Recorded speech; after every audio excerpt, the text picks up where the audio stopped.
Jesus was about leaving, and he was talking to Peter in John chapter 21 from verses 20 to 22. Jesus was telling Peter what his assignment would be. And Peter turned to John and asked Jesus, what about this man? And Jesus said, feed my lamb. That's your assignment. Face your job. Jesus said, what does it matter to you if I say, will tarry here till I come? Face your work. Feed the lamb. That's the assignment I give you. Comparison is a game of fools. 2 Corinthians chapter 10 verse 12. He said, and they comparing themselves with themselves are not wise. Only fools make comparison.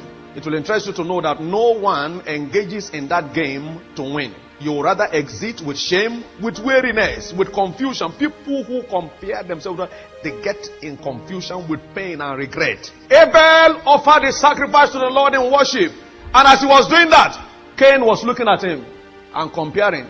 He saw the smoke of Abel's sacrifice going up to heaven. And he saw his own dangling around. He said, man, this guy has done something I've not done. You know what happened? He killed his brother. You see, comparison can lead you to murder. When you compare yourself with others, inferiority sets in. You become inferior. Even when what you have is of a higher value than the person you are comparing yourself with.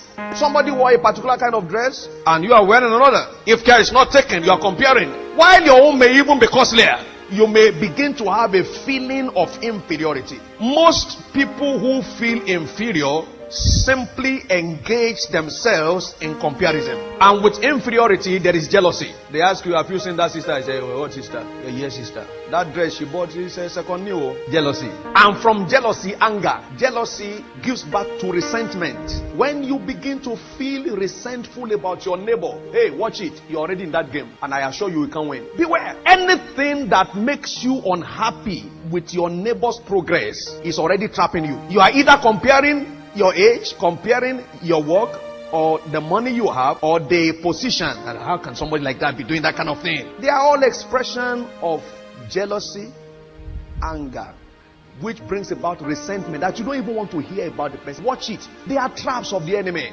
And in the end, the person you have it against is not the one losing. You are the one losing. And from resentment, you find evil speaking. Before you know it, you start speaking evil. Now, there is no basis for comparison. There are no two equal people on earth. Even those who are similar are still peculiar. It is your peculiarity that makes you different and outstanding and relevant. If you are not different, then you are not needed. That you are not somebody doesn't mean that you are a nobody.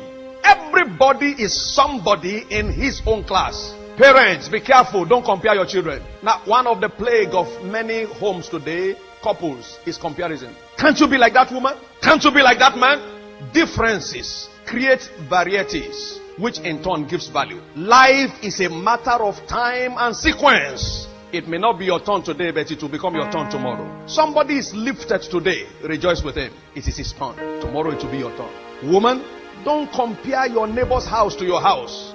Putting pressure on your husband. Buy cooker, buy fridge, buy dryer, buy washer, buy flat screen, buy this, buy that. Don't compare. It is when you start going from house to house that you'll be seeing what is not in your house and start putting pressure in your home. Beware of comparison.